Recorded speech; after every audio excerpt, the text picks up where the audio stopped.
Wala eh. Makananay ka kasi eh. Tapos biruin mo, pati yung apo mo na anak ng panganay mong anak, na bata pa lang, biro mo sasabihin mo na manipulator. Alam mo, Brad Daniel, tumatak sa isip ko yung word na yon na manipulator.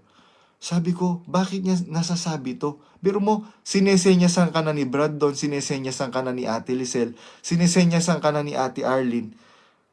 Dahil nandoon yung bata, hindi ba magiging traumatizing experience yung sa bata, yung narinig niya? Hindi! Dapat bata pa lang siya, malaman niya na mali yung ginagawa niya. Brad Daniel, tandaan mo leader ka ng isang relihiyon. Hindi mo ba pwedeng kausapin yung apo mo, anak, alam mo, hindi tama yung ginawa mo. Dapat, kung ayaw kang isama, hintayin mo na isama ka.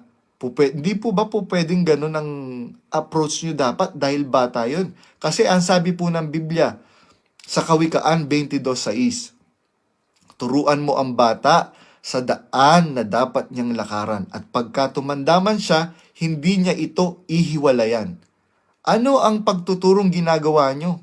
Sa mga bata, biruin mo, merong mga lokal sa Pilipinas, mga bata pa lang tinuturuan ko mo, mga nag-exit na, yung pamilya na yun. Alam niyo po, tinuturo sa mga bata, wag niyong kakausapin yung ganito, si ganyan.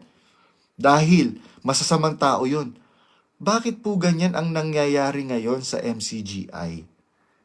Hindi po ba dapat to become an effective leader, lalo na kung we are claiming that we are the nation of God, we must execute justice.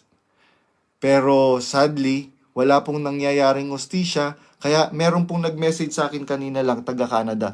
Bro, bakit po ganyan yung mga sinasabi nyo, etc., etc. Sabi ko, panoorin nyo po yung mga video ko, sabi kong ganyan, and you will understand if you will watch them with an open mind.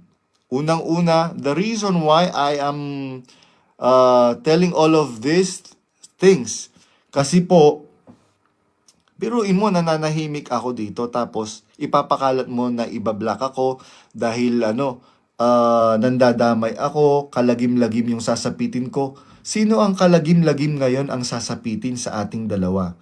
Sino ang kalagim-lagim ngayon sasapitin ng mga maloloko mong mga miyembro, Daniel Rason? Hindi ka marunong manindigan para sa katotohanan. Biro mo, simpleng lang na pagsasabihan mo lang naman yung nanay mo, hindi mo magawa. Tapos, ibe-brainwash mo yung mga members mo. Hello po, brother, meron pong nanonood ngayon. Ako, di kalibreng manggagawa po ito. Nasa linyahan po ng pagkasugo. Hello brother, whoever you are, alam mo kung sino ka. Hello. Yun.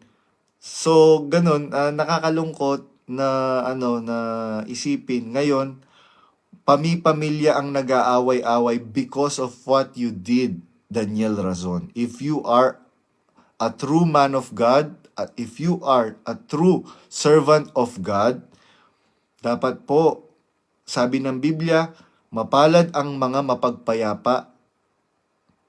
Blessed are the peacemaker, for they shall obtain peace. Hindi po kayo mapagpayapa. Biruin mo, sasabihin sa akin ng mga kapatid, bro, bakit po ganun? Dumalo kami, pero hindi kami na-bless. Tapos, instead na pag-ibig po yung maramdaman namin, hatred po ang itinatanim sa amin na ang ginagamit talata. Pero, yung likod noong mga gamit na talata is hatred. Sabi ko po, ganun po talaga, sabi kong ganyan, kasi hindi po sasamahan ng Espiritu Santo ng Diyos ang isang leader na napakataas ang tingin sa sarili. Si Brother Eli, pagka nagkamali siya, he admits his mistake. Ina-admit niya. Si Haring David na nakasulat sa Biblia na dumaloy sa kanya yung binhi para sa pagkakatawang tao ng Panginoong Jesucristo. Noong nagkasala siya, kinuha niya si Batseba na asawa ni Urias na isa sa general ni Haring David.